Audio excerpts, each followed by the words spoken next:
Hello guys, welcome back to the channel again.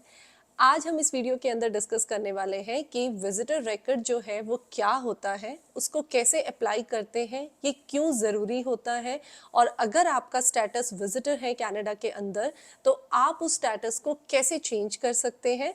तो basically जो सारी कहानी है वो कहाँ से स्टार्ट हुई है कि हम लोगों ने नीरप्रिया का, जो मेरी बेटी है, माय यंगर डॉटर, उसका विजिटर रिकॉर्ड जो है वो अप्लाई नहीं किया था और उसके बाद उसका स्टेटस जो है कनाडा में एक्सपायर हो गया। वो किस गलती की वजह से हुआ था वो गलती भी मैं इस वीडियो के अंदर डिस्कस करूंगी। तो अगर आप अपने विजिटर स्टेटस पे आ रहे हैं तो ये वीडियो आपके लिए बहुत इंपॉर्टेंट है। सबसे पहले समझते हैं कि जो विजिटर रिकॉर्ड है ये है क्या। तो विजिटर रिकॉर्ड एक ऐसा डॉक्यूमेंट है जो आपको अपने विजिटर स्टेटस के एक्सटेंशन के लिए ज़रूरी होता है। हाँ जी गाइस, आपका जो भी विजिटर स्टेटस लगा है, मतलब 10 साल के लगा है, 5 साल के लिए लगा है, डजंट मैटर। बट अगर आप अपनी डेट ऑफ एंट्री मींस आप जिस भी पोर्ट से कनाडा में एंटर कर रहे हो उस एंट्री डेट के बाद से 6 मंथ तक ही आपका विजिटर स्टेटस जो है वो आपको अलाउ करता है कि आप कनाडा के अंदर रहे। अगर आपका 6 मंथ से ज़्यादा टाइम ड्यूरेशन हो जाता है तो आपके पास दो ऑप्शंस हैं। द फर्स्ट ऑप्शन कि आपको कंट्री एग्जिट करना पड़ेगा एक बार और वापस फिर आप ट्रैवल कर सकते हैं। लेकिन अगर आप कंट्री के अंदर ही रहना चाहते हैं और आपके पास XYZ रीजंस है, वैलिड रीजंस है, तो आपको IRCC के साथ अपना विजिटर एक्सटेंशन अप्लाई करना पड़ेगा। तो IRCC आपको एक डॉक्यूमेंट देगी जिसको हम बोलते हैं विजिटर रिकॉर्ड। तो ये विजिटर रिकॉर्ड आपके लिए इसलिए ज़रूरी होता है कि अगर आप 6 महीने से ज़्यादा कंट्री में हैं तो आपका स्टेटस एक्सपायर हो जाएगा।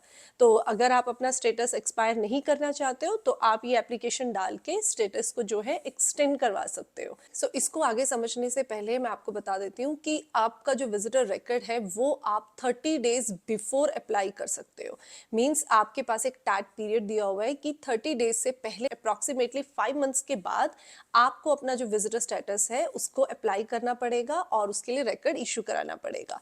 तो हमसे क्या गलती हुई थी यहाँ पर कि नीरप्रिया का जो हेल्थ कार्ड इशू किया था वो सिर्फ 6 मंथ के लिए किया था और बोला था कि इसको आप रिन्यू करा लेना। इस टाइम समझ नहीं आया था कि उन लोगों ने 6 मंथ के लिए ही नीरप्रिया को क्यों हेल्थ आईडी दिया है। तो बाद में जब मैं रिन्यू कराने गई then I get to know कि उसका उन्हें विजिटर रिकॉर्ड चाहिए। तो मेरे पास विजिटर रिकॉर्ड नहीं था, बट हाँ मैंने एक एप्लीकेशन डाल के उसका एक्सटेंशन ले लिया था जब तक मैं विजिटर रिकॉर्ड जो है अप्लाई कर रही हूँ। तो एप्लीकेशन नंबर जो होता है जब आप विजिटर रिकॉर्ड के लिए अप्लाई करते हो उसके बेस पे आपकी हेल्थ आईडी का एक्सटेंशन तो हो जाता है। लेकिन अब बात करते हैं कि विजिटर रिकॉर्ड जो हम लोगों ने अप्लाई किया वो क्या प्रोसेस रहा था और उसमें हमें कितनी कॉस्ट आई और कोई प्रॉब्लम आई या नहीं आई, बिकॉज ऑलरेडी 7 मंथ हो चुके थे और उसके बाद हमने IRCC में अप्लाई किया। जबकि अगर आप वेबसाइट पे जाओगे तो बहुत क्लियरली मेंशन है कि 30 डेज बिफोर आप एक्सटेंशन के लिए अप्लाई कर सकते हो। तो हमने बहुत सारे इमिग्रेशन फर्म्स को विजिट किया सबसे पहले। तो जो इमिग्रेशन फर्म्स थे उन लोगों में से मैं बोलूँगी कि अगर 5 को मैंने विजिट किया तो 3 ने तो मुझे यही बोला कि ये तो बहुत इम्पॉसिबल केस है, हम एक ट्रायल ले सकते हैं और इसको जो है कंट्री एग्जिट करना पड़ेगा। तो I don't know, I think वो लोग डरा देते हैं, बट ऐसा कुछ होता नहीं है। बिकॉज मुझे ये तो समझ में आ रहा था कि जब मैं वैलिड स्टेटस पे हूँ, मतलब उसके mom and dad valid status पे है और हम लोगों का मतलब प्रॉपरली यहाँ पर वर्किंग एक्सपीरियंस है, हम काम कर रहे हैं, तो उसमें एक आप एप्लीकेशन डाल के IRCC को अप्रोच कर सकते हो। इतना बड़ा केओस नहीं है कि आप बच्चे को लेकर मतलब कंट्री एग्जिट करो।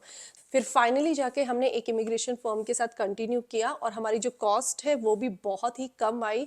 हमने सिर्फ $1000 पे किए और हमारा जो विजिटर एक्सटेंशन है इंक्लूडिंग द गवर्नमेंट फीस हम लोगों ने अप्लाई कर दिया। सो ये थी प्रॉब्लम जो हम लोगों ने फेस की और हम लोगों ने इस तरीके से मतलब इस सिचुएशन को हैंडल किया।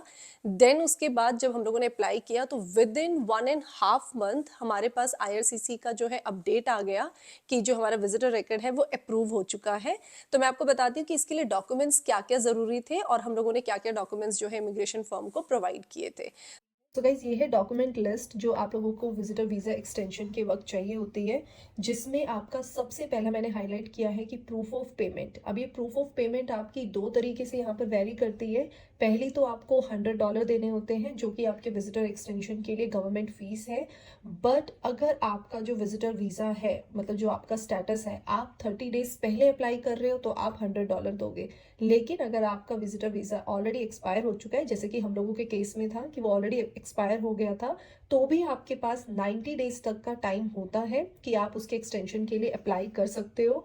तो उस 90 डेज के अंदर आपने रिस्टोरेशन अप्लाई करना है। तो रिस्टोरेशन अप्लाई करते वक्त आपकी जो एक एक्स्ट्रा फीस है वो $229 की लगेगी।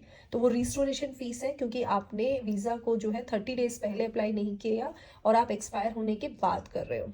नाउ सेकेंड आपकी आती है photo copies of passport pages, जो कि बहुत क्लियर होनी चाहिए, जिसमें आपका पासपोर्ट नंबर, आपका डेट ऑफ इशू, आपका name, date of birth and then stamp जो आपकी कैनेडियन अथॉरिटीज में लगी थी रीसेंट एंट्री पर। अब नेक्स्ट आता है आपका photo copies of your travel और आइडेंटिटी डॉक्यूमेंट्स। मीन्स अगर आपने ऐसा कोई ट्रैवल किया है जहां आपने अपना पासपोर्ट यूज नहीं किया था, तो कभी कभी होता है कि आप नियर बाई लोकेशंस पे मतलब एक्सटेंशन कर जाते हो, आप वहाँ पर जाके ट्रैवल कर लेते हो, तो वो सारे डॉक्यूमेंट्री पेजेस भी आपको यहाँ पर लगाने हैं। देन आता है आपका photo copy of your current immigration document, जो कि ऑफकोर्स आपका जो भी एक्सपायर वीजा स्टेटस होगा वही कॉपी यहाँ पर आपको लगानी है। देन आपका आता है photo copy of your marriage licence और सर्टिफिकेट, इफ एप्लीकेबल। क्यों लिखा है उसने? क्योंकि ऑफकोर्स अगर आपका कोई स्पाउस है और वो एक्सटेंशन ले रहा है तो आपका मैरिज सर्टिफिकेट उसमें लगेगा। Then proof of means of support. अभी मीन्स ऑफ सपोर्ट में यहाँ पर फाइनेंशियल सपोर्ट होता है, तो मीन्स हम लोगों ने अपनी बैंक की कॉपी लगाई थी, मैंने और मेरे हस्बैंड दोनों ने अपनी बैंक की कॉपी यहाँ पे सबमिट की थी, जो भी करंट स्टेटमेंट है। और इसके अलावा भी हम लोगों ने एक चीज़ सबमिट की थी जो हमारे डॉक्यूमेंट्स है, मीन्स हमारे वर्क परमिट्स है। तो हमारे पूरी फैमिली के वर्क परमिट लगे थे और बेटे का स्टूडेंट परमिट लगा था। तो उसके अंदर मतलब सारे जितने भी फैमिली मेम्बर्स होते हैं उनके भी जो डॉक्यूमेंट्स थे वो अटैच किए थे। तो ये सारे के सारे डॉक्यूमेंट्स आपके मिनिमम रिक्वायर्ड होते हैं, जो कि आपको विजिटर एक्सटेंशन अप्लाई करते वक्त चाहिए होते हैं। तो कॉस्टिंग मैं आपको बता ही चुकी हूँ कि $1000 मैंने पे किया, जिसके अंदर सब कुछ आ गया था। तो ये ऑन एन एवरेज है, सब इमिग्रेशन फर्म्स का अपना हिसाब किताब होता है। तो 500 से लेके 1000 के बीच में ही ये जेन्युइन फीस है। अगर आपसे उससे कोई ज़्यादा मांगता है तो वो बहुत ज़्यादा हो जाती है, बट हाँ, अगर आप 500 to 1000 पे कर रहे हो तो वो फेयर इनफ है, वो वैलिड है। तो this is all about today's video guys. अगर आपको लगता है कि आपके इस प्रोसेस से रिलेटेड कोई डाउट है, आप करंटली इस प्रोसेस के अंदर है, या फिर आप और इसको बहुत डिटेल में समझना चाहते हैं, तो ऑफ कोर्स क्योंकि हम लोगों ने अभी सारा प्रोसेस समझा है और किया, I will definitely love to help you all. If you like the video and content and it's really helped you in any way, please do subscribe our channel. We really appreciate your support, and thank you so much for watching us and sharing your love for us. So we'll now see you in the next video. Tab tak ke liye take care and bye.